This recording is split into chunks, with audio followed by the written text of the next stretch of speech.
So now that we have a good idea about how deep water waves work, let's look at the other types of transitional and shallow water waves.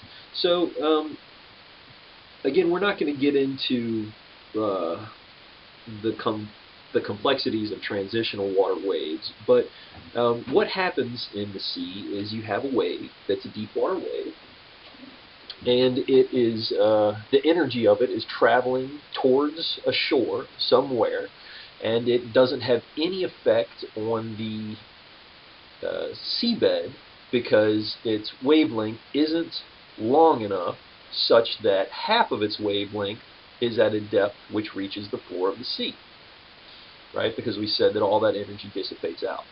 Now, as it does approach the shore, the floor of the sea rises, and it gets shallower and shallower and shallower.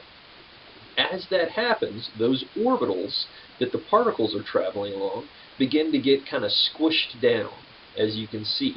As the water depth decreases, the shape of the orbitals go from round out to oblique, to this ellipse.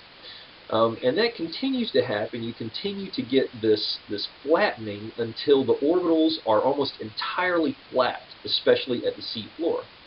So as these orbitals approach the shallow area, they begin to drag along the seafloor.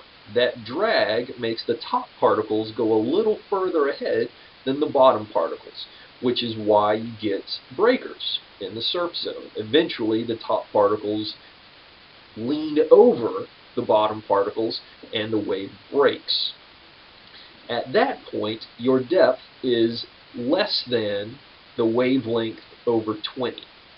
So at that point, you have a shallow water wave, where not only do you have the energy moving towards the beach, but you actually have the water particles also moving towards the beach because of the breaking of the wave.